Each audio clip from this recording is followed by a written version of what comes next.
जय हिंद साथियों, मैं अमित यादव आप सभी का स्वागत करता हूं आपके अपने परिवार सरकारी नौकरी वाले यूट्यूब चैनल पर।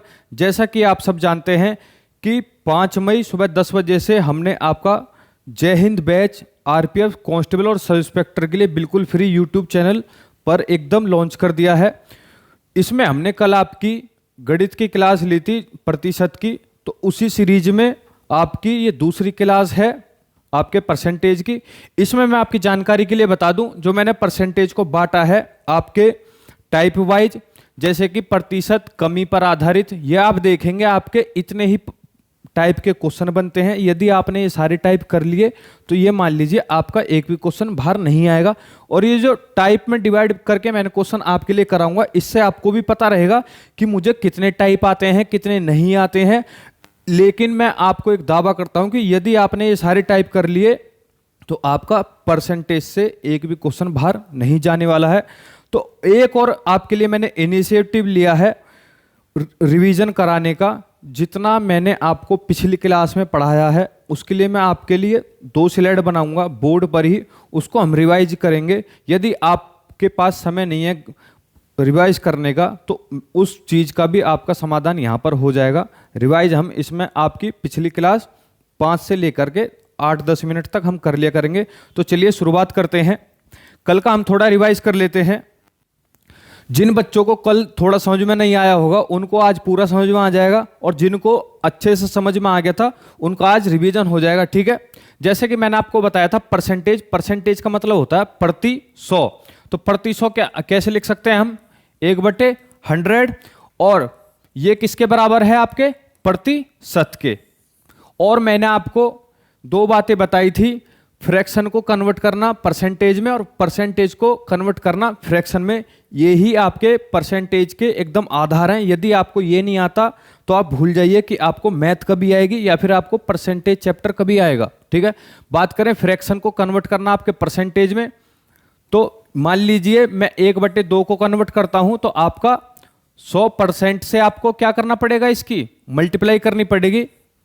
तो ये कितना हो जाएगा आपका? 50। यानी कि जो भी फ्रैक्शन होती है उसकी मल्टीप्लाई करनी हमें पड़ती है 100% से। जैसे कि 1/3 क्या हो जाएगा? 33 सही 1/3। ठीक है, 1/4 को हम 100% से मल्टीप्लाई करेंगे तो आपका क्या आ जाएगा? 25%। यानी कि आपको किसी भी फ्रैक्शन को परसेंटेज में कन्वर्ट करना है तो उस फ्रैक्शन की मल्टीप्लाई कर दीजिए 100% में। यहां पर आपका उल्टा है, यहां पर आपको परसेंटेज को फ्रैक्शन में बदलना है। जैसे मान लीजिए आपको 20% है और ये आपको फ्रैक्शन में बदलना है, तो परसेंटेज का मतलब ही क्या होता है कि जहां पे परसेंटेज लगी होती है वहां पे आपका 1/100 आ जाता है। यानी कि 20 का क्या हो जाएगा? परसेंटेज का साइन हट जाएगा, तो ये क्या हो जाएगा आपका? 1/100। ये अपने आप में खुद एक फ्रैक्शन है। यदि परसेंटेज को बराबर देखे तो 1/100 खुद में एक फ्रैक्शन है। ठीक है, बात करेंगे इसको काटेंगे तो आपका कितना बन जाएगा? ये 1/5। ठीक है, यदि हम देखें 30%, तो ये क्या हो जाएगा? 30/100। ठीक है, 1 0 से 1 0 गई तो यहां कितना बन जाएगा? 3/10। ठीक है, आगे आपके लिए लिखे हुए हैं ये पूरे चार्ट में। मैंने आपको कल बताया भी था कि इसमें आपका क्या क्या इंपॉर्टेंट है क्या क्या इंपॉर्टेंट नहीं है। जैसे एक बार हम रिवाइज कर लेते हैं, साथ में मैं आपको इसमें यदि आपने याद करने की कोशिश की होगी तो आपको पता भी चला होगा कुछ परसेंटेज आपस में मतलब संबंध रखते हैं। जैसे कि 1/7 है, 1/7 जो आपका प्रपोर्शन है यानी कि भिन्न है, फ्रैक्शन है, इसके बराबर में क्या है आपका? 14 सही 2/7%। इसका आधा करेंगे तो कितना हो जाएगा? 1/14। जब इधर एक आधा होगा तो जैसे 1/7 कितना है आपका? 14.28%। यहां पे आपका कितना हो गया? 7.14। यदि आपको इतना पता है कि 1/7 आपका 14 सही 2/7 होता है तो आप इसी का आधा कर लेंगे। और 1/9 आपका है, ये मैंने आपको कल बताया था। जब भी आपका 1/9 पूछे तो उसको लास्ट में लिख दीजिए 1/9 और उसके बराबर में लिख दीजिए 11। ऐसे हम यहां देख लेंगे 1/11 का 1/11 आपका पीछे लिख जाएगा और उसके अपोजिट में आपका क्या आ जाएगा? 9 आ जाएगा। ठीक है, आप देख पा रहे होंगे ये और ये आपके विपरीत हैं, अपोजिट हैं। अब बात करें आपकी यहां से 1/6 की, तो ये क्या है आपका 16 सही 2/3। अब बात करें हम इसकी 1/12, इसका क्या है आधा है, तो 16 का कितना हो गया 8 हो गया, ऊपर जो 2 है उसका आधा हो गया, यानी इसका आधा हो गया। और आपकी जानकारी के लिए बता दूं, कुछ मैं आपको परसेंटेज बता दे रहा हूं जो कि इंपॉर्टेंट नहीं है। 1/17 और आपका 1/18, 1/19, 21, 22, 23, ठीक है। और मैंने आपको एक अलग से भी फ्रैक्शन बताई थी, जैसे कि आपका 3/8, 3/5, ऐसी बहुत सारी फ्रैक्शन थी। यदि आपने कल वाली वीडियो नहीं देखी है तो कल आपके करीब करीब 10 बजे वीडियो पड़ चुकी थी, आप उसको जाके देख लेना यदि आपको क्लास समझ में ना आए तो, ठीक है। आगे मैंने आपको कल क्वेश्चन दिए थे होमवर्क में और आपसे बोला भी था कि आप इन क्वेश्चन को जरूर करके आना। तो चलिए देखते हैं, पहले उसका सॉल्यूशन हम देख लेते हैं। जैसे कि आपका 80 का 12.5% क्या होगा, तो 12.5% मैंने आपको कितना बताया था, बताइए। यह था आपका 80 मल्टीप्लाई 1/8, तो इसका आंसर कितना हो जाएगा आपका 10। अब मैंने आपको एक बताया भी था, क्या कहते हैं, आपकी परसेंटेज को रिप्लेस करना, विस्थापन करना। जैसे कि यहां पे दिया हुआ है 33.33 का 27%। यदि ये आपके मल्टीप्लाई में है तो हम परसेंटेज के साइन को क्या कर सकते हैं, एक्सचेंज कर सकते हैं, रिप्लेस कर सकते हैं। तो हम इतना कर देंगे 27 का 33%, 33.33 सही 1/3%। यदि आप ये जानते हैं 33 सही 1/3 का यदि हम फ्रैक्शन में देखें तो कितना हो जाएगा, इसका मान 1/3, ठीक है। तो 27 की मल्टीप्लाई 1/3 से तो कितना हो जाएगा यहां पे 9, इसका आंसर है, ठीक है। यदि आपने ये सॉल्व किया होगा तो बहुत अच्छी बात है, वरना आपके लिए मैंने सॉल्व कर दिया। ऐसे ही हम डेली आपके लिए 5 से लेके 10 मिनट शुरू में ही जो पिछली क्लास में मैंने पढ़ाया उसका रिवीजन करा देंगे, ठीक है। और आप कमेंट में भी बताना कि ये इनिशिएटिव मेरा कैसा लगा, कि जो पिछली क्लास है वो भी आपकी रिवीजन हो जाए, ठीक है। अब देखते हैं आपके टाइप 1 के क्वेश्चन, प्रतिशत कमी पर आधारित प्रश्न, ठीक है। जैसे कि यहां पे आपका पहला क्वेश्चन है, सीता की आय गीता की आय से, किसकी आय से, गीता की आय से, गीता की आय से 10% कम है। बताइए गीता की आय सीता की आय से कितने प्रतिशत अधिक होगी। पहले हम एक इसको बेसिक तरीके से कर लेते हैं। पहले हम ये देख लेंगे आपका इसमें किसके कंपैरिजन में बात की गई है। सीता की आय गीता की आय से, गीता की आय से 10% कम है। तो मुझे आप एक बात बताइए, यदि हम परसेंटेज में काम करेंगे तो आपका हम 100 मान करके चलेंगे और आपकी पूरी हम किसे मान के चलेंगे, गीता की आय। तो यहां लिख लेंगे गीता, यहां पर सीता। किसके कंपैरिजन में दी गई है आपकी सीता की सैलरी, गीता के में, ठीक है। तो गीता की आय से 10% कम है, तो ये मान लेते हैं हम गीता की सैलरी कितनी होगी आपकी 100। इससे 10% कम है, यानी कि 100 का 10% कितना होगा 10, और 10% कम है यानी 10 कम है, तो कितनी हो जाएगी यहां पे इसकी सैलरी 90। अब आपसे ये पूछा है कि गीता की आय सीता की आय से कितनी अधिक है, यानी कि ये जो इसकी आय है गीता की सीता से कितनी अधिक है। अब आप बहुत सारे बच्चे कंफ्यूज होंगे हमेशा कि मुझे नीचे कौन सा लेना है, 10 नीचे लेना है या फिर 9 नीचे लेना है। ये मान लीजिए जिसमें लिखा हो सीता की आय, जिसमें से हो, ठीक है, और उसके आपके आगे नाम हो, उसी को आपके नीचे लेना है। जो कि अब आप मुझे एक बात बताइए, और आपको इसमें मैं सिंपलीफाई कर दे रहा हूं, गीता की आय सीता की आय से कितने प्रतिशत अधिक है। अब मैं यदि बात करूं, आप मेरे क्या लगते हो, ठीक है, तो पूछा किसके बारे में जा रहा है, आपके बारे में। किसके रिस्पेक्ट में, मेरे बारे में। जिसकी रिस्पेक्ट में पूछेंगे उसको हम ले लेंगे नीचे यानी डिनोमिनेटर में, और जिसके बारे में पूछेंगे उसको ले लेंगे हम न्यूमरेटर में यानी कि आपके अंश में। तो पूछा किसके बारे में जा रहा है, गीता की आय। गीता की आय पूछी जा रही है किसके रेस्पेक्ट में, सीता के। तो सीता की जो आय है वो नीचे आ जाएगी, ठीक है। और किसके लिए पूछी जा रही है, आपकी गीता के लिए, ठीक है। तो और कितनी ज्यादा है आपकी +10, तो यहां पे 10 कर देंगे। 1 0 से 1 0 खत्म, यानी कि आपका ये क्या बन गया 1/10 9, 1/9 ये आपका है आपका फ्रैक्शन में। इसको परसेंटेज में बदलने के लिए हम क्या करेंगे, 100 से मल्टीप्लाई। यदि आपको इतना याद है कि फ्रैक्शन को हम कैसे बदलेंगे परसेंटेज में, तो 100 से मल्टीप्लाई कर देंगे। वैसे आपको ये याद कर लेना चाहिए कि 1/9 की फ्रैक्शन का मतलब है आपकी 1/9 हमने यहां लिख दिया, 11 आपका यहां लिख दिया परसेंटेज। ठीक है, 11 सही 1/9 परसेंटेज आपका इसका आंसर आ जाएगा। उम्मीद करता हूं कि आपको यह क्वेश्चन समझ में आ गया होगा। अब आगे देख लेते हैं चीनी का मूल्य। इस क्वेश्चन को मैं आपको अलग तरीके से भी करके दे रहा हूं, जिस पे हम आगे आने वाले टाइम में काम करेंगे। सीता की आय गीता की आय से 10% कम है। कितनी कम है?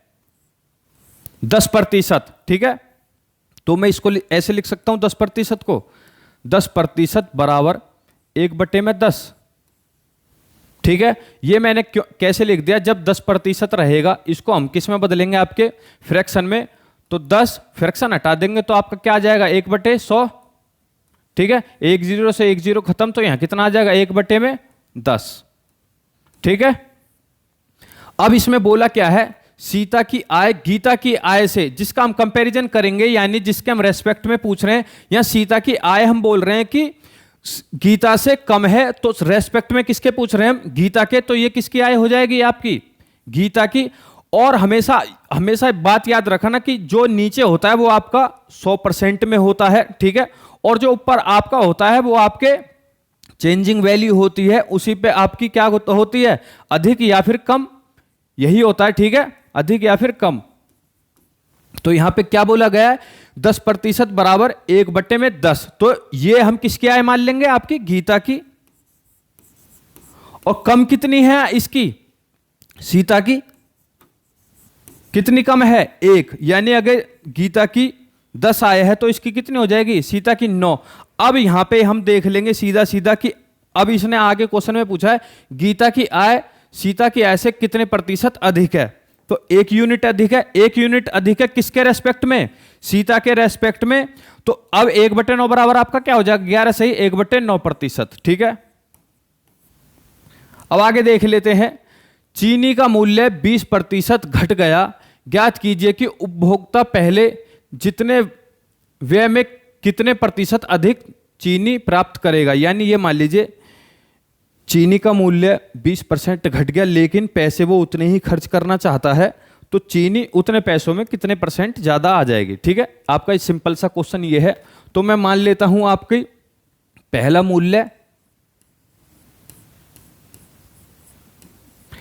जो मूल्य है चीनी का, और आपका अभी का मूल्य, उसको हम लिख लेते हैं ताजा मूल्य। तो पहला मूल्य मैं मान के चल सकता हूं 100 होगा आपका। ठीक है, अब यहां पे चेंज क्या हुआ, 20% घट गया है, यानी कि यह आपका हो जाएगा 80। अब इसने ये बोला है जो पहले चीनी हमारी खरीदी जाती थी 100 रुपए में, अब वो उतनी ही चीनी हमारी खरीदी जा रही है 80 रुपए में, लेकिन इसको पूरे 100 रुपए खर्च करने हैं, तो कितनी ज्यादा एक्स्ट्रा चीनी आ जाएगी। ठीक है, तो हमें किस पे जाना है, आपके 80 का अभी हमारा खर्चा हो रहा है, क्योंकि 20% क्या हो गया, मूल्य घट गया है, लेकिन इसको 100% पे जाना है। कितना बढ़ाना है इसको, 20। ठीक है, 20 खर्चा बढ़ाना है किस पे, 80 पे। तो किसके रेस्पेक्ट में बढ़ाना है, 80 के रेस्पेक्ट में बढ़ाना है, कितना, 20। तो यहां पे हम क्या कर लेंगे, रेस्पेक्ट वाला हम ले लेंगे नीचे, 80 बटे में ऊपर आपका 20। तो ये कितना बन जाएगा, 1/4 बराबर में आपका 25%। उम्मीद करता हूं कि आपको यहां तक क्लियर हो गया होगा। अब हम इसको डायरेक्ट भी कर सकते थे, आपके कितना मूल्य घट गया है, 20%। 20% बराबर हमारा क्या हो जाएगा, 1/5। यानी ये क्या है आपका पहला मूल्य, और ये क्या आपका ताजा मूल्य। ठीक है, पहला मूल्य कितना था आपका, मान लीजिए 20% है, 20% बराबर मैं लिख सकता हूं 1/5। यानी ये क्या है, आपकी ओरिजिनल वैल्यू है, ये है आपकी चेंजिंग वैल्यू, जो भी चेंज होती है वो रहती है आपके अंश में, यानी न्यूमरेटर में। जो आपकी बेसिक वैल्यू ओरिजिनल वैल्यू वो कितनी है, पहले आपकी 5। अब चेंज कितना हुआ है ताजा मूल्य पर, आपका 1 का हुआ है, और क्या यहां पे लिखा हुआ है, घट गया है। तो हम क्या करेंगे, बेसिक वैल्यू में से जो आपकी ओरिजिनल वैल्यू है उसको ऊपर वाले को घटा देंगे, तो कितना हो जाएगा आपका जो ताजा मूल्य है वो हो जाएगा आपका 4। अब इसने बोला है अभी जो हम 4 यूनिट पैसे खर्च कर रहे थे, हमको अब करने हैं कितने, 5। किसके रेस्पेक्ट में, 4 के। तो आपका 1 और यूनिट पैसा खर्च करना पड़ेगा, किसके रेस्पेक्ट में, 4 के। जिसके रेस्पेक्ट में करते हैं उसको नीचे लिख लेते हैं, जितना पैसा हमें खर्च करना उसको हम ऊपर लिख लेंगे। तो 1/4 को यदि मुझे परसेंटेज में परिवर्तित करना है, जैसे कि मैंने आपको बताया भी था कि आपको ये याद करने पड़ेंगे क्वेश्चन, मतलब कि ये टेबल 1/4 बराबर आपका कितना हो जाएगा, 25%। तो 1/4 बराबर कितना हो जाएगा आपका 25%। जिसको नहीं पता कि अभी भी फ्रैक्शन हमारी परसेंटेज में कैसे बदलेगी, तो हम 1/4 को हम लिख लेंगे 100 से 100% से मल्टीप्लाई कर लेंगे, तो आपका ये कितना आ जाएगा 25%।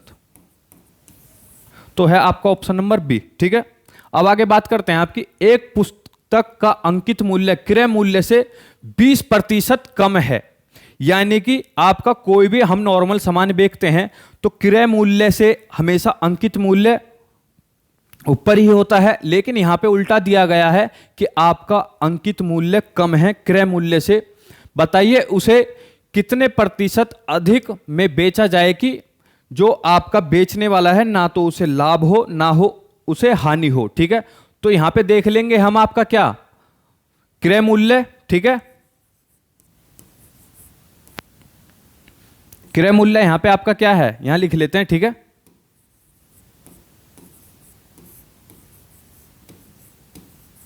क्रय मूल्य मान लीजिए आपका 100 होगा और आपका अंकित मूल्य कितना हो जाएगा,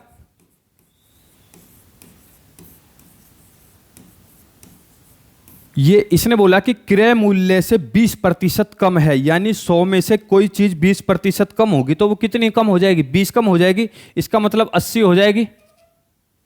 ठीक है, अब इसने ये बोला है इस अंकित जो हमको मूल्य हमने डाला है, अब इससे कितना ऊपर हम इसको बेचें ताकि हमारा जो क्रय मूल्य है वो हमको मिल जाए, ना तो हमको लाभ हो ना ही कोई हानि हो। तो हमें कितने में बेचनी पड़ेगी, 100 रुपए में बेचनी पड़ेगी। कितना भी हमारा दाम है 80 हमने अंकित मूल्य कर रखा है, तो हमें 80 में से और कितना बढ़ाना पड़ेगा, यानी 80 का कितना प्रतिशत बढ़ाना पड़ेगा, हमको 20 यूनिट बढ़ाना पड़ेगा। किसके रिस्पेक्ट में, 80 के रेस्पेक्ट में कितना बढ़ाना है, 20। तो अब यदि हम इसको काटेंगे तो ये कितना बन जाएगा, 1/4। 1/4 आपका क्या हो जाएगा, ऑप्शन नंबर भी 25%। ठीक है, अब यदि हम उसको दूसरे तरीके से देखें तो हम ऐसे कर सकते हैं कि 20% बराबर आपका क्या हो जाएगा, 1/5। यानी कि जो आपकी ओरिजिनल वैल्यू है जिसकी बात हो रही है, यानी 100% ये अपने आप में होता है। जो भी आपका हर होता है यानी डिनोमिनेटर होता है वो आपका 100% होता है। तो 100% आपका यहां पे क्या है, क्रय मूल्य है, तो एक क्रय मूल्य हो जाएगा। ठीक है, इसको यहां लिख लेते हैं। ठीक है, और ये आपका अंकित मूल्य।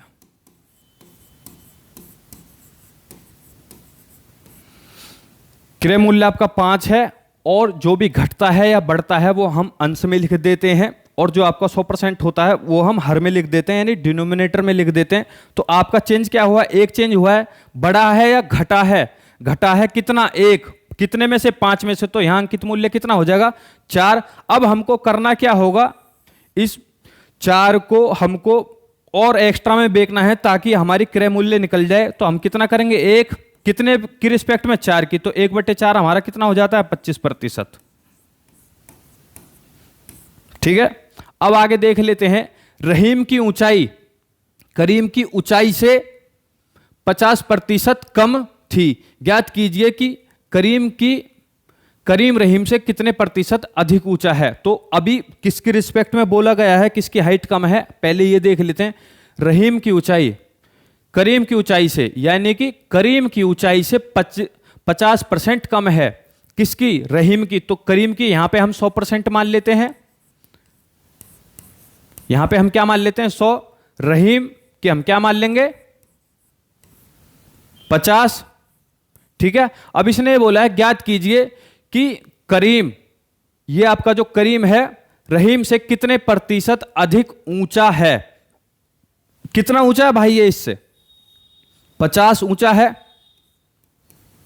ठीक है, कितने में, किसके रिस्पेक्ट में, कि क्या पूछा गया एक बार फिर से देख लेते हैं कि करीम रहीम से, जो करीम है रहीम से किसके रिस्पेक्ट में पूछा है, यहां पे रहीम की रिस्पेक्ट में पूछा है करीम कितना ऊंचा है। तो ये कितना ऊंचा है आपका? 50 यूनिट ऊंचा है। किसकी रिस्पेक्ट में? रहीम की रिस्पेक्ट में। जिसकी रिस्पेक्ट में पूछता है उसको 50 हम नीचे लिख लेंगे। कितना ऊंचा है? 50, यानी 50 से 50 पूरा कट गया। यहां पे आपकी कितनी फ्रैक्शन बन गई? एक। जब भी एक फ्रैक्शन आएगी तो उसका मतलब हो जाएगा आपका 100%। ठीक है, तो यहां पे आपका हो जाएगा ऑप्शन नंबर सी 100%। अब आगे हम देख लेते हैं, दो राशियों के गुणनफल में एक राशि 30% कम हो गई, दूसरी राशि को कितना प्रतिशत बढ़ाया जाए कि गुणनफल शुद्ध प्राप्त हो। यानी कि जितना भी उसमें चेंज हुआ है वो हमको चेंज नहीं चाहिए, हमको तो पूरी अपनी शुद्ध राशि चाहिए। तो ये मान लेते हैं कि पहली राशि जो है आपकी, पहली राशि और आपकी दूसरी राशि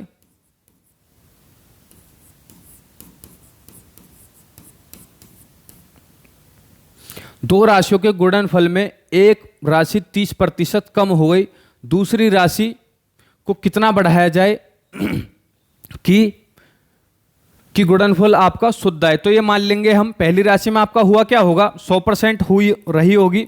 उसमें कितना चेंज आया, यहां पे हम चेंज लिख लेते हैं, दूसरी राशि छोड़िए, यहां पे हम बदलाव परिवर्तन देख लेते हैं कितना आएगा। ये आपका कितना हो गया? 70% हो गया। ठीक है, 70 यूनिट हो गया। अब हमको करना क्या है, इसको हमें बदलना है आपकी 100% में। किसकी रिस्पेक्ट में?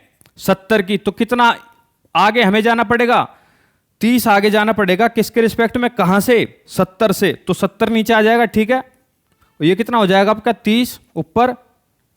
इसको बदल देंगे हम फ्रैक्शन में। जैसे मैंने आपको बताया था कि 1/7 की जो वैल्यू होती है वो होती है आपकी 14 सही 2/7%। तो ये इसका कितना है? 3 गुना है। तो 14 तिया 42, 2 तिया 6, यानी कि 42 सही 6/7%। ये इसका आंसर हो जाएगा। ये रहा आपका। ठीक है, यदि हम इसको दूसरे तरीके से करना चाहें जो कि बहुत ही ज्यादा शॉर्ट वे है, कितने की कमी है आपकी? 30% की। 30% को मैं कैसे लिख सकता हूं? 30/100। तो यहां पे कितना हो जाएगा? 3/10। आपकी जो मूल वैल्यू है यानी 100% है वो कितना है? 10। और आपकी जो चेंज आया वो कितना आया है? 3। तो यानी जो मूल राशि थी आपकी और आपकी परिवर्तन राशि वो कितनी थी आपकी? मूल 10। ये है आपकी परिवर्तन कितना हुआ? 3 का। तो अब परिवर्तन राशि कितनी होगी? 7 की। अब हमको पहले आपके 7 से कहां जाना है? मूल राशि पे जाना है, यानी कि हमको 3 बढ़ाना पड़ेगा। तो यहां पे ऐसे ही आपका प्रोसेस कर देंगे। क्वेश्चन आपका 42 सही 6/7 इसका आंसर आ जाएगा। आगे हम देख लेते हैं आपके अब टाइप 2 के सवाल हैं ये, प्रतिशत वृद्धि या फिर अधिकता पर आधारित। अभी जो हम क्वेश्चन आपके कर रहे थे वो आपके प्रतिशत कमी के आधार पर कर रहे थे। अभी आपका आ गया प्रतिशत अधिक के आधार पर। अब हम यहां देख लेते हैं, राम की आय श्याम की आय से 20% अधिक है, ज्ञात कीजिए श्याम की आय राम की आय से कितने प्रतिशत कम होगी। अब हम यहां पहले देख लेते हैं बात किसकी हो रही है, किसके रेस्पेक्ट में? राम की आय श्याम की आय से, यानी कि श्याम की आय से। तो श्याम के लिए बात हो रही है, श्याम के रेस्पेक्ट में। तो श्याम की आय कितनी होगी? यहां पे हम 100 मान लेते हैं। राम की आय यानी राम की आय अधिक है, यहां क्या लिखा है? राम की आय श्याम की आय से 20% अधिक है। किसकी अधिक है? राम की। यदि मान लीजिए श्याम की 100 है तो इसका 20% कितना होगा? 120, यानी कि इसमें हम इसका 20% होगा आपका 20, और श्याम की आय से अधिक है तो इसमें 120 आ जाएगा, यानी राम की कितनी आय है? 120 है। ज्ञात कीजिए कि श्याम की आय, यानी जो श्याम की आय है राम की आय से कितने प्रतिशत कम है। तो अब हमें किसकी रिस्पेक्ट में पूछा है? यहां पे राम की रिस्पेक्ट में पूछी है, श्याम की सैलरी कितनी कम है। तो ये कितनी कम है आपकी? -20। किसके रिस्पेक्ट में? राम के रिस्पेक्ट में। तो राम की सैलरी कितनी है? 120 यूनिट। और यहां पे किसकी कितनी कमी है? आपकी 20 की। 10 से 10 खत्म हो जाएगा। 1/6। 1/6 क्या होता है आपका? 16 सही 2/3%। ठीक है, अब आगे कर लेते हैं। खाद्य सामग्री का मूल्य 10% बढ़ गया। उपभोक्ता खाद्य सामग्री का प्रयोग कितने प्रतिशत कम करे ताकि खर्च समान आए? तो हम पहले मान लेते हैं आपके पहला खर्च कितना होगा आपका? पहले जो आपका खर्च होगा वो हम 100 मान लेते हैं। ठीक है, 100 यूनिट। अब जो नया खर्च है, यानी कि नया खर्च जो है वो आपका क्या है? बढ़ गया। तो आपका अब कितना है? 110 रुपए है। अब हमको कहां पे जाना है? 110 से 100 पे। किसकी रिस्पेक्ट में? 110 की। तो 110 नीचे आ जाएगा। ठीक है, और हमें कितना कम करना है? 10 कम करना है। किसकी रिस्पेक्ट में? 110 की। तो ये कितना हो जाएगा? 10 से 10 खत्म। 1/11 क्या होता है हमारा?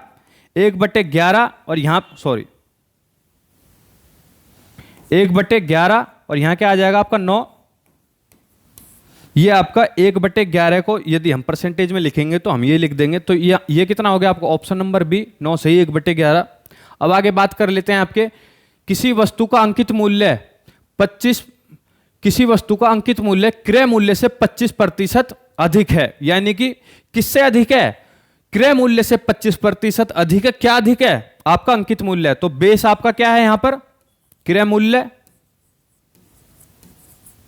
और यहां पे आपका क्या हो जाएगा? अंकित मूल्य।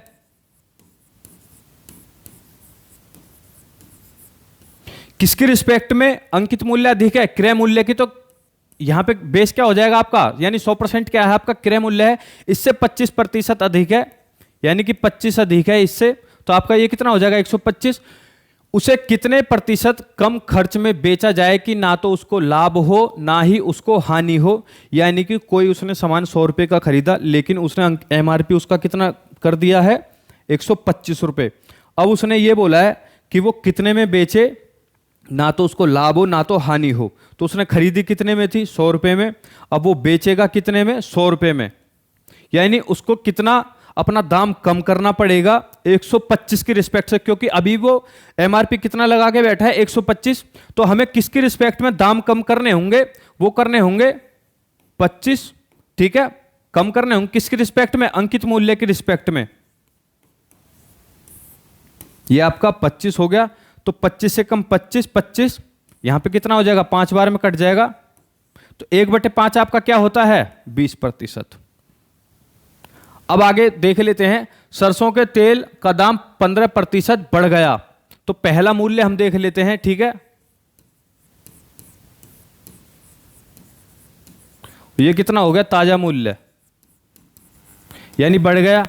तो पहले हम मान के चलते हैं आपका ये 100 होगा। ठीक है, उसकी बिक्री कितने प्रतिशत कम होने पर दुकानदार को के लाभ हानि पर असर नहीं पड़ना चाहिए? आप मुझे एक बात बताइए, यदि वो पहले कमा रहा था 100 रुपए, अब वो कितने कमा रहा होगा? 115 रुपए। अब इसने क्या बोला है कि हमको ना तो उसमें आपकी लाभ चाहिए ना तो उसकी कोई हानि चाहिए। यानी वो जितने पहले कमा रहा था वो अभी भी उतने कमाए। ठीक है, यानी उसके लाभ और हानि पे कोई फर्क नहीं पड़ना चाहिए।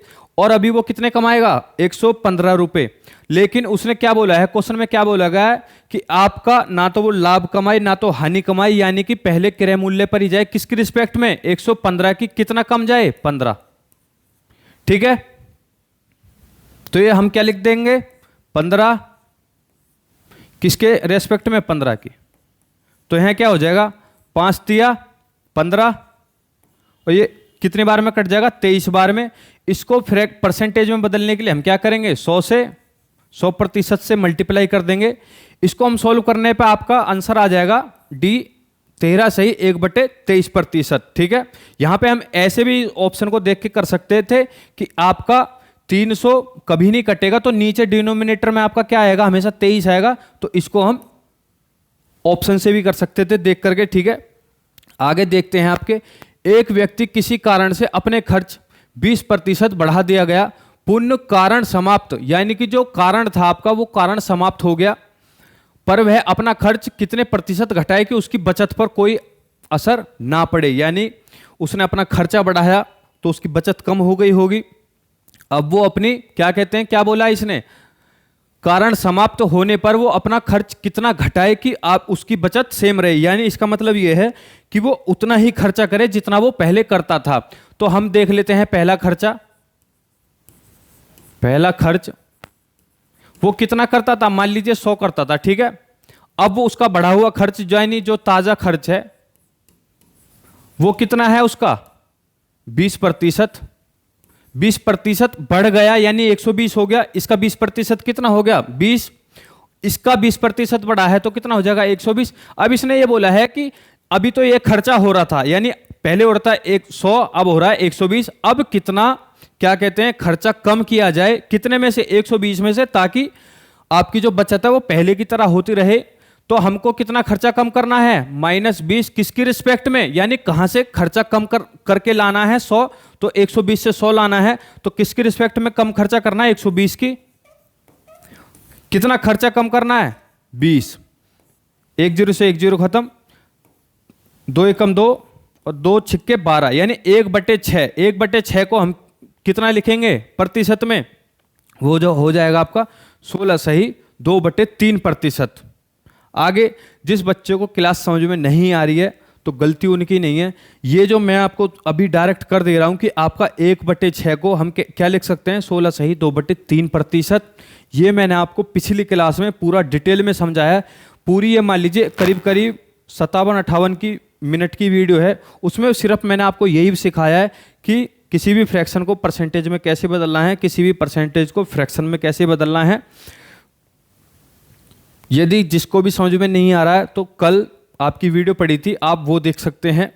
एक व्यक्ति की अब इसमें आपका तीसरा टाइप है। पहले हमने कौन सा टाइप पढ़ा था आपका, कि किसी भी राशि की प्रतिशत कम होना। उसके बाद टाइप 2 हमने पढ़ा किसी भी राशि की प्रतिशत अधिक होना।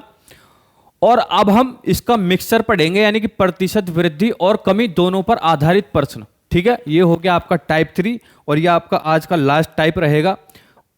अब यहां पे लिखा क्या है, एक व्यक्ति की आय, इसको बताने के लिए मैं आपको पहले इसका कॉन्सेप्ट समझा देता हूं। जब भी यहां पे लिखा हो आपकी, कभी इसमें होगा क्या, अभी मैं आपको बता दे रहा हूं, सारे क्वेश्चन में ये होगा, कभी प्रतिशत बढ़ जाएगी और उसी क्वेश्चन में दूसरी भी प्रतिशत बढ़ जाएगी।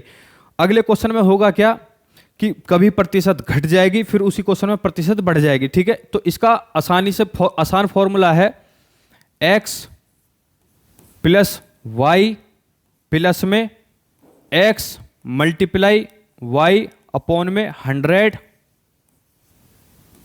ब्रैकेट में आपकी पूरी की पूरी परसेंटेज। चाहे वो आपकी निगेटिव आए तो हम यहाँ निगेटिव लिख देंगे, आपकी पॉजिटिव आए तो हम पॉजिटिव लिख देंगे। जो भी आपकी परसेंटेज की वैल्यू होगी वो सीधी सीधी आपकी ऐसे निकलेगी, ठीक है। ये ऐसे क्वेश्चनों को करने का फॉर्मूला है। एक व्यक्ति की आय 10% बढ़ी, कितनी बढ़ी 10%, यानी हम जो पहले बढ़ी है हम उसको x मान सकते हैं। x बराबर कितना 10%, ठीक है। कुछ दिनों बाद उसकी सैलरी फिर से बढ़ गई, यानी अब दोबारा बढ़ गई, तो दोबारा बढ़ी सैलरी को हम क्या मान सकते हैं, आपकी यहां पे 20%, ठीक है, ठीक है। इस प्रकार व्यक्ति की आय में कुल कितना प्रतिशत की वृद्धि हुई। अब यदि मान लीजिए एक सैलरी है आपकी, हम मान लेते हैं पहले 100 करके हम इसको क्वेश्चन को सॉल्व करेंगे। 100 आपकी सैलरी थी, वो पहले कितनी बढ़ी, इसकी 10% बढ़ी, इसकी 10% क्या होगी 10 ही होगी, ठीक है। पहले वो बढ़ी 10, अब वो टोटल कितनी हो गई होगी आपकी 110। अब उसने बोला कि आपकी फिर से 20% बढ़ी थी, किसकी रिस्पेक्ट में 110 की रिस्पेक्ट में, ठीक है। यानी अभी ये हो गई 20% बढ़ गई है, ठीक है। एक जीरो से एक जीरो, एक जीरो से एक जीरो। अब ये कितनी हो गई आपकी 22, यानी कि 22 यहां पर बढ़ गई, 10 आपकी यहां पर बढ़ गई। तो इसने बोला कि टोटल सैलरी कितनी बढ़ गई आपकी, 32 यूनिट सैलरी बढ़ गई। पहले कितनी थी आपकी, 100 यूनिट सैलरी थी, तो अब पूरी बढ़ के हो कितनी गई हो गई, 132। यानी कि अब परसेंटेज में पूछें तो 32 आपकी सैलरी बढ़ी है, किसकी रिस्पेक्ट में, 100 की रिस्पेक्ट में। तो ये कितनी, 32 100 की कितनी परसेंट है, तो वो है आपकी 32%। ठीक है, तो इसका आंसर हो जाएगा 32%। एक तो तरीका आपका ये है इस क्वेश्चन को सॉल्व करने का, पहले आप एक एक करके निकाल लें, या तो आप दोनों की ग्रैंड परसेंटेज एक साथ ही निकाल लें। अब मैं आपको ये सिखाता हूं कि हम बिल्कुल बिना समय गवाए 5 से लेकर 10 सेकंड में अपने मन में ही इसको कैसे कर सकते हैं। तो आपकी x क्या है, आपकी जो पहली प्रतिशत है वो है आपकी 10, दूसरी कौन सी है आपकी 20 यानी y। ठीक है, पहले x की जगह हमने 10 लिख लिया, y की जगह हमने 20 लिख लिया। ठीक है, प्लस आपको ये साइन नहीं भूलने हैं। ठीक है, अब क्या है, x और y की मल्टीप्लाई है, यानी कि 10 मल्टीप्लाई में 20 और डिवाइड में आपका क्या है 100। 10 और 20 यहां कितना हो जाएगा 30। यदि हम इसको सॉल्व करेंगे, एक जीरो से एक जीरो, इस जीरो से ये जीरो, यानी 2 एकम 2, और यहां पे चिन्ह किसका है 30 प्लस 2 32। एक तरीका ये है आपका करने का। यदि आप चाहें तो इसको मन में भी देख लेंगे, 20 10 30% हो गया, एक जीरो से एक जीरो खत्म, तो यहां पे 30 प्लस 2 32। आप सीधा सीधा ऑप्शन इसमें आंसर टिक करेंगे। ठीक है, चलिए अब अगला क्वेश्चन देखते हैं। यहां पे क्या दिया हुआ है, मोहन ने अपना व्यय पहले 15% घटाया, उसके बाद पुनः उसने 5% घटाया, तो आपका इस प्रकार उसके व्यय में कुल कितने प्रतिशत की कमी आई। जैसा कि मैंने आपको पहले बताया था, इसमें किसी किसी क्वेश्चन में दोनों आपकी जो वैल्यू होगी, राशि होगी, दोनों को प्रतिशत बढ़ाएगा, किसी किसी क्वेश्चन में दोनों की प्रतिशत यानी राशि घटाएगा, किसी किसी क्वेश्चन में आपके एक घटाएगा एक बढ़ाएगा। ठीक है, इसका फॉर्मूला क्या है, x plus y plus x और y की मल्टीप्लाई डिवाइड में 100 ब्रैकेट बंद परसेंटेज। तो यहां पे x की वैल्यू क्या दी हुई है, पहले वाले x की -5, और y की वैल्यू क्या दी हुई है आपकी माइनस, यहां पे पहली जो वैल्यू है वो है आपकी -15, यानी कि -15, और दूसरी है आपकी -5। अब हम इसको इसकी जगह पुट कर लेंगे, तो आपका यहां पे कितना आ जाएगा -15। ठीक है, अब इसको जल्दी जल्दी करते हैं, -5 और प्लस में आपका क्या हो जाएगा, x और y की मल्टीप्लाई हो जाएगी, यानी कि -15 की मल्टीप्लाई हो जाएगी किसमें, -5 में, डिवाइड में आपका 100। माइनस और माइनस को हम प्लस, यहां पे कितने होंगे प्लस हो जाएंगे, और चिन्ह किसका रहेगा माइनस का, तो -20। यहां पे क्या हो जाएगा, माइनस माइनस की जब मल्टीप्लाई होती है तो प्लस का चिन्ह आ जाता है, तो यहां पे कितना हो जाएगा +75 अपॉन में 100। इसको काटेंगे तो ये कितना हो जाएगा 3/4। जब इसकी मल्टीप्लाई इधर करेंगे तो ये कितना हो जाएगा -80 प्लस में 3, तो टोटल कितना हो जाएगा ये आपका -77 अपॉन में 4। इसको जब हम काटेंगे तो 19 बार में कट जाएगा, 19 चौक 76, और आपका एक बचेगा, वो कितना रह जाएगा आपका 1/4, यानी कि ऑप्शन नंबर बी इसका क्या हो जाएगा 19 1/4% की कमी। ठीक है, अब आगे देख लेते हैं अगला क्वेश्चन। एक व्यक्ति की आय पहले 20% बढ़ी, कुछ दिनों बाद उसकी 10% घटी, यानी x की वैल्यू क्या हो जाएगी यहां पर के 20%, और y की वैल्यू क्या हो जाएगी आपकी 10%, यानी 10 माइनस, ठीक है -10। अब यदि हम इसको करके देखें तो x, ठीक है, प्लस का साइन हम लगा लेंगे, यहां पे कितना हो जाएगा 10 प्लस में x हमारा कितना है 20, मल्टीप्लाई में ये कितना हो जाएगा -10 डिवाइड में 100। ठीक है, ये इसका घट जाएगा तो कितना हो जाएगा 10, जब इसके हम मल्टीप्लाई करेंगे ये कितना हो जाएगा आपका -200, जब हम इसको काटेंगे तो ये कितना हो जाएगा निगेटिव में 2, तो ये कितना हो जाएगा आपका 8। ठीक है, ऑप्शन नंबर सी आपका आंसर है। आगे हम देख लेते हैं, बाजार मंद करने के कारण राम की आय 10% घटी, कुछ दिनों बाद आय 15% बढ़ी, यानी एक्स आपका कितना है इसमें, एक्स है आपका -10, वाई कितना है आपका 15, तो एक्स है आपका -10 यानी एक्स प्लस में आपका वाई यानी 15 प्लस में आपकी एक्स, एक्स आपका कितना है -10 गुणे आपकी 15, डिवाइड में क्या आ जाएगा आपका 100। जब हम इसको सॉल्व करेंगे तो ये कितना आ जाएगा 5, जब इसके हम मल्टीप्लाई करेंगे तो ये आपका माइनस में 150 रहेगा, और इसको काट देंगे तो ये कितना हो जाएगा आपका माइनस में आपका 1.5, ठीक है। तो यहां से हम हटा सकते हैं इसको, माइनस में 1.5, जब 5 में से 1.5 गए तो कितना बचा 3.5, तो ऑप्शन नंबर डी आपका इसका आंसर हो जाएगा। चलिए अब अगला क्वेश्चन देखते हैं। यहां पे एक कारखाने के उत्पादन में पहले 25% की वृद्धि हुई, कुछ दिनों बाद 15% की कमी हुई, यानी यहां पे आपका एक्स कितना हो जाएगा 25 और वाई यहां पर कितना हो जाएगा आपका 15 यानी कि -15। तो यहां देख लेते हैं एक्स आपका कितना है 25 है प्लस में, यानी यहां प्लस का चिन्ह लग जाएगा, लेकिन है आपका वाई किस में माइनस में, तो यहां पे प्लस एक्स आपकी वैल्यू है 25, इसके मल्टीप्लाई में -15, डिवाइड में क्या आ जाएगा आपका 100। यहां पे जब हम इसको सॉल्व करेंगे तो यहां पे कितना आ जाएगा 10, जब हम इसको सॉल्व करेंगे 25 की 15 में मल्टीप्लाई करेंगे तो ये आपका हो जाएगा -375, ठीक है, डिवाइड में आपका 100। जब कोई भी आपकी डिवाइड में 100 हो पूरा और उसको डिवाइड करना हो तो जितनी जीरो होती हैं उसके जो ऊपर होता है उसके हम पीछे से जीरो देख करके कर देते हैं, ठीक है। तो ये कितना हो जाएगा 1 2 जीरो है तो 1 और 2, यानी कि पीछे से आपकी जो 2 संख्या है उसके बाद आपकी क्या लग जाएगी पॉइंट लग जाएगा। तो 10 में से आपका इतना घटाएंगे तो कितना हो जाएगा ये आपका 6 से 1/4%। ये आपका ऑप्शन में नहीं दिया गया है, ठीक है, तो आपका आंसर ये हो जाएगा, ठीक है। आगे देख लेते हैं। एक दुकानदार माल खरीदते समय 10% ठगता है और बेचते समय 5% ठगता है, यानी वो ठगता ही है, इस प्रकार उसे कुल कितने प्रतिशत का लाभ होता है, यानी वो कमाई रहा है, इसका मतलब वो प्लस है। तो x बराबर 10 और y बराबर आपका कितना हो जाएगा, दूसरी बार वो कितना ठगता है 5, तो x बराबर आपका कितना हो जाएगा 10 प्लस में 5 प्लस में आपकी इन दोनों की मल्टीप्लाई यानी कि 50 डिवाइड में आपका 100, ठीक है।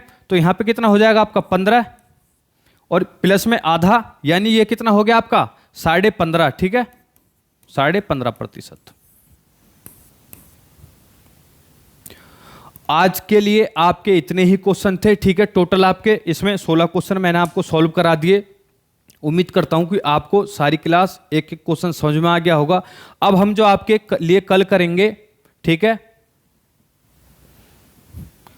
अब जो हम आपके लिए कल करेंगे, आज जो हमने खत्म किया आपका 1 टाइप 2 टाइप और 3 टाइप आज हम क्लास में कर चुके हैं। कल आपके लिए 2 टाइप हम करेंगे, 4 और आपका 5।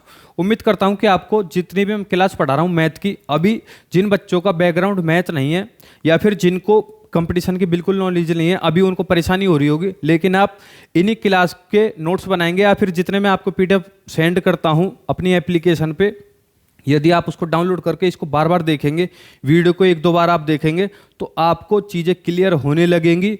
यदि ऐसे होता कि एक बार में पढ़ के ही सारी चीज़ें समझ में आने लगती तो हर किसी का सिलेक्शन हो जाता। अब आप जानते हैं कि RPF कांस्टेबल और सब इंस्पेक्टर में आपके पद तो आपके 4608 हैं, लेकिन फॉर्म कितने भरे जा चुके हैं, लाखों में, ठीक है। तो आपको मेहनत करनी होगी। उम्मीद करता हूं कि आप सब मेहनत कर भी रहे होंगे। और एक बात और मैं आपको याद दिलाना चाहूँगा कि इस वीडियो की PDF डाउनलोड करने के लिए, यानी इस क्लास की PDF डाउनलोड करने के लिए आप गूगल प्ले स्टोर पे सर्च करें सरकारी नौकरी वाले, यानी जिससे हमारा YouTube चैनल है, इसी नाम से हमारी एप्लीकेशन भी है। इसकी जो PDF है आपको एप्लीकेशन पर मिल जाएगी। साथ में ही प्ले यानी जो आपकी एप्लीकेशन का लिंक है YouTube के डिस्क्रिप्शन में आपको मिल जाएगा, यानी कि इस यूट्यूब के डिस्क्रिप्शन में आपको मिल जाएगा। आप वहाँ पे जाके ज्वाइन हो सकते हैं। साथ में ही आप हमको टेलीग्राम पर भी हम अपडेट डालते रहते हैं, तो डिस्क्रिप्शन में उसका लिंक दिया है, व्हाट्सएप चैनल का लिंक दिया है, इंस्टाग्राम हैंडल का लिंक दिया है। उम्मीद करता हूँ कि आपको एकदम समझ में आ रहा होगा। मिलते हैं आपसे नेक्स्ट वीडियो में, जब तक के लिए जय हिंद, जय भारत।